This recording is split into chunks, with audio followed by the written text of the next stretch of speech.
Dari la ficciamo i sandali. Dari la bala kurora. La boqqolloo laala. Sagaa laalanii namni kaamiti boqqolloo keessaan kan baaraa gooti. Qonnaa kanattis midhaanis danuu galfatu lafas bal'aa qabu qotatu jedhamee eegasii dhaga'eera. Ada akkana guddatan seenii. Lafti jiraachuudha lafti danuu jira. Namuma qotu faadha beetu maliyyi yakutoo hiree fixe malee. Lafti maal lafti baaboo kooti lafti baaboo giboo qalaadii abbaa koo argite siitiin dandeessan. Ijoolleen qotanu danda'uudhuma danda'a. Maaliif anoof cabsa jedheetu malee. Eeba jirii. Egaa gaala amma kunoo boqqolloo kana namni naa wajjiniin dadhabee qoonfaree aramee maaliif? Boqqolloo daraaraa isinitti harcaata. Jedhe haadha kumaati. Rabbi immoo gaa kunoo riskii kee godhe. Egaa abbuma rabbi nyaachisatu nyaata. Ilaa kun amma ji'a lamatti hin bilchaatu. Hin bilchaatu. Mucaa lama qaba. Bareedaa amma kana badiruun ijoollee qaladdaa qancaatu. Kun qancaamee jennaan wooma biraa ta'a. Bareeda gidduutti akka tokko diinatti malee. Siin qancaamne mucaalaan qancaa'i jedheen dadhabe. Tarii mucuma tuyyuu qanca'uu dide malee tu qancaamtee yaaramamtee sila akkanaa miti maal. Gara gadii kana haramnee eegaa ramaa kana siin geenyaachuma anaan dhufmaatiin wallollee baate lamuu otuun harame minachuma lafte jechuudha. Ciichi nana ramaddaa. Nana ramaddaa. Ani si filatamu. Gaala haramu boofaale. Tijifti dawu betul apa kerja tidak. Alhamdulillahi alala sila bareedu uma.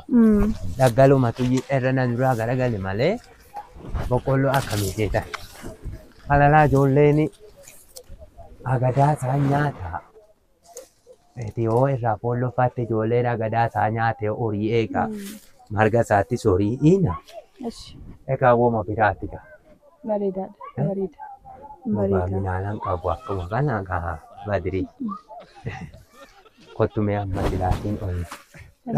Dari la ficciamo i sandali. Dari la bala kurora. La boqqolloo laala. Sagaa laalanii namni kaamiti boqqolloo keessaan kan baaraa gooti. Gara reedhaan kan baaraa gooti. Asiin immoo laa.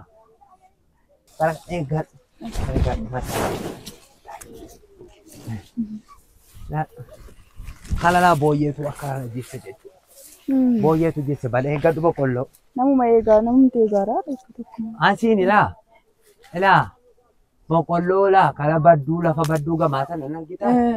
Achiin addee fi asiin fagoodha. Asiin fagoodha daariin isa. Kuma namni jedhaniirullee dhaan.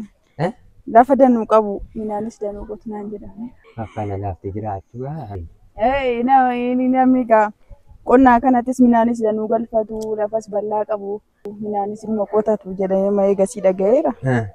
Ada akkana guddatan seenii qabu. Lafti jiraachuudha lafti danuu jira. Namuma qotu faadha beetu maliyyi yakutoo hiree fixe malee.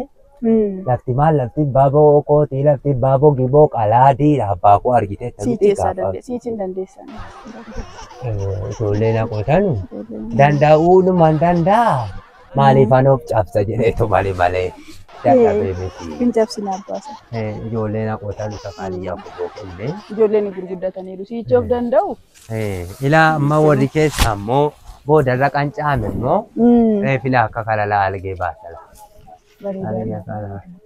Mataan kee akka galamu cucaatamii. Yaalaan akkumaa kooti daraaruma boqqolloo kana. Daraaraa boqqolloo kalalaa mataan haadha. Akka galamu cucaata. Shiboo qulqulluu. Kan jaartii fi ijoollee tokko. Ijoollumaa. Akkasuma gaa kottuu hin galla. Galleenyi keessummaanis malan dhufaa hin gallaa kottu.